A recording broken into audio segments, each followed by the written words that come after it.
Faridabad-based Indian OEM manufacturer in high-end computing, network technologies, has been in the news. It recently announced a manufacturing partnership with American tech major Nvidia.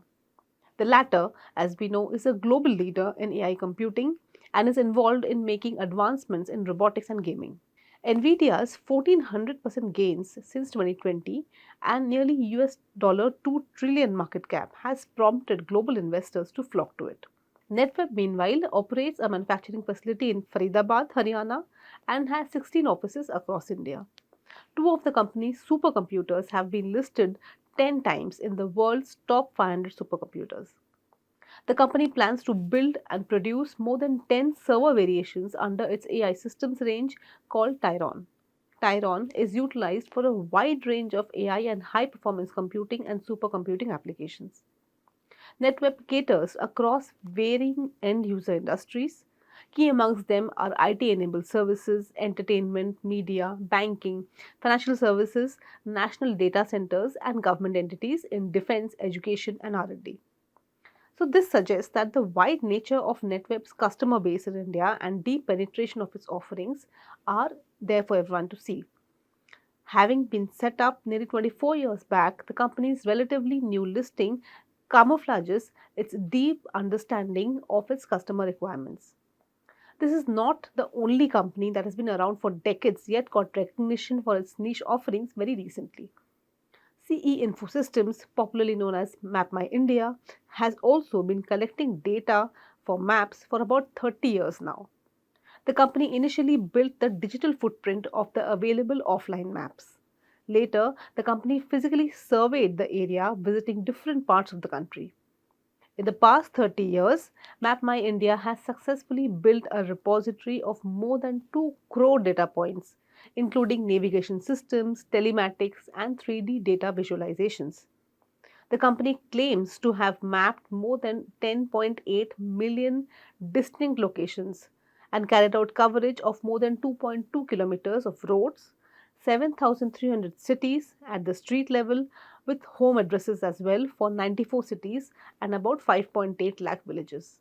The reason I'm referring to the stocks of CE Infosystems and NetWeb Technologies is because they are amongst the front runners in India's deep tech revolution.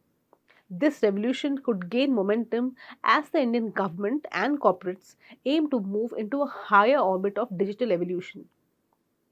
Launched in 2015, the Digital India program aims to enable digital delivery of services to citizens.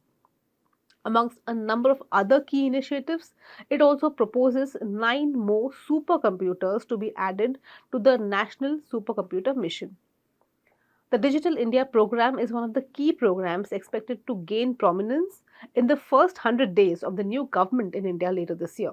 So, to boost tech related sectors such as semiconductor chips, artificial intelligence, data security, etc., the 100-day program will look for companies that can fortify India's deep tech foray. The government has already announced a 1 trillion rupee corpus for financing private sector research and innovation in the sunrise sectors. In addition, there are production incentives or PLIs for manufacturing AI-led electronics, electric vehicle, batteries, chips, medical devices and drones. So it is for this reason that Nvidia CEO Jensen Huang recently said, India's IT will be the front office of the world's AI revolution. Back in 2023, in one of my articles, I wrote that $1 trillion of installed global data infrastructure will transition from general purpose to accelerated computing over the next few years. Because companies globally are racing to apply generative AI into every product, service, and business process. Nvidia has been working on generative AI with tech behemoths like Amazon, Microsoft, and Google. It has been partnering with cloud computing companies to help make generative AI available to smaller businesses. However, companies like CE Infosystems and Netweb Technologies have decades-old penetration into India's deep tech ecosystem. They are well placed to develop and assist in Gen AI technologies that can support niche businesses in the country. As investors, we should therefore be very wary of overpaying for stocks that promise near-term upside due to global technology trends. Rather, some homegrown deep tech businesses could be better placed to cater to the needs of the Indian businesses in the years to come. According to NASSCOM, there are over 3,000 deep tech startups in India, growing at over 50% per annum over the last decade. These startups currently account for about 12% share in the Indian startup ecosystem. Many of these startups are looking to raise money by way of IPOs over the next few years. As an investor, you must evaluate these stocks not just for the basis of profitability, but also on the possibility of their frothy valuation, causing valuation concerns. Do check out the watch list for deep tech stocks on the Equitymaster screener. Hope you like this video. Thanks for watching.